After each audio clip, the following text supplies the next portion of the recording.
जय हिंद। आज की वीडियो हम लोग क्या देखेंगे, यूनिट 2 देखेंगे। अभी हम लोग क्या कर रहे हैं, यूनिट 1 को यूनिट 1 को हम लोग नहीं पढ़ रहे हैं। ठीक, यूनिट 1 को हम लोग नहीं पढ़ रहे हैं। ठीक, सीधा डायरेक्ट क्या कर रहे हैं, यूनिट 2 से हम लोग क्या कर रहे हैं, मैथ्स पेपर 1 को पढ़ रहे हैं। ठीक, पेपर 1 को हम लोग शुरू कर रहे हैं। ठीक, जिसमें से क्या है, रीमन समाकलन। क्या है, रीमन समाकलन करके है। ठीक, रीमन। ठीक, क्या है, रीमन समाकलन क्या है, रीमन समाकलन है, जिसका चैप्टर का नाम रीमन समाकलन है। ठीक, इसको हम लोग देखेंगे। ठीक, तो देखिए सबसे पहला क्या है, इसमें हम लोग क्या पढ़ेंगे, विभाजक फलक को पढ़ेंगे। विभाजक फलक किसे कहा जाता है, विभाजन। जैसे कि देखिए ये आई है, integration I is equal to क्या होता है, ए और बी होता है। ठीक, सबसे पहले आप समझ लेते हैं ऊपरी और निम्न सीमा क्या होता है। ठीक, ऊपरी और निम्न सीमा। देखिए ऊपरी सीमा किसे कहते हैं और निम्न सीमा किसे कहते हैं, उसको देख लेते हैं। ऊपरी सीमा मतलब जैसे कि ये इस प्रकार से ऐसे कुछ इस प्रकार से ऐसे बन रहेगा तो इसको बोला जाता है ऊपरी सीमा बोला जाता है। निम्न सीमा किसे बोला जाता है, मतलब नीचे स्तर या अपर, लोअर और अपर भी बोला जाता है। ठीक, तो उसको क्या बोला जाता है, कुछ इस प्रकार से ऐसे बन रहेगा या तो छोटा कोष्ठक में बन रहेगा तो उससे निम्न सीमा बोला जाता है। ठीक, यदि जैसे कि मान ले बड़ा कोष्ठक में ए और बी बंद है तो ये क्या होगा, ऊपरी सीमा बोला जाता है। ठीक, यदि ऐसे इस प्रकार से ऐसे बन रहेगा या तो कुछ छोटे कोष्ठक में बन रहेगा ए और बी, तो इसको बोला जाता है निम्न सीमा बोला जाता है। ठीक, निम्न या सब नीचे वाला बोला जाता है। जैसे कि हमारे पास देखिए इंटरवल आई ए और बी है, तो इस प्रकार से अंदर में बंद है तो ये ऊपरी है।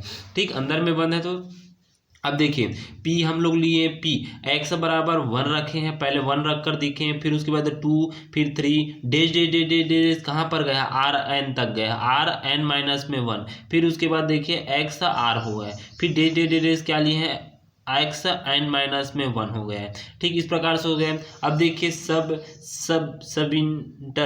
इंटरवल देखिए x1 और x2, यहाँ पर देखिए सब इंटरवल किसको लिए हैं, ये, और ये क्या है, x1 और x2 है, x और n है।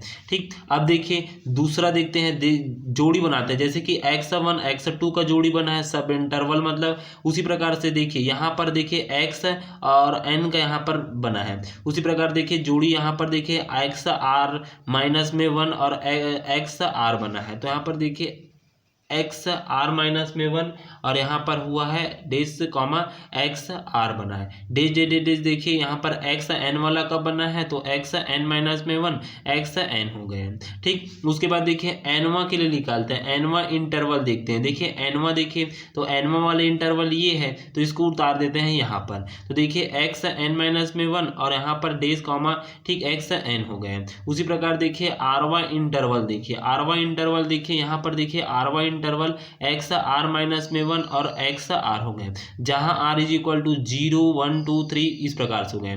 तो देखिए इस प्रकार से देखिए, तो देखिए यहाँ पर प्रारंभिक दिया है, ये क्या है, प्रारंभिक है, प्रथम पद है, और ये सेकेंड है। मान लीजिए हम लोग इसका क्या निकालेंगे, डेल निकालेंगे।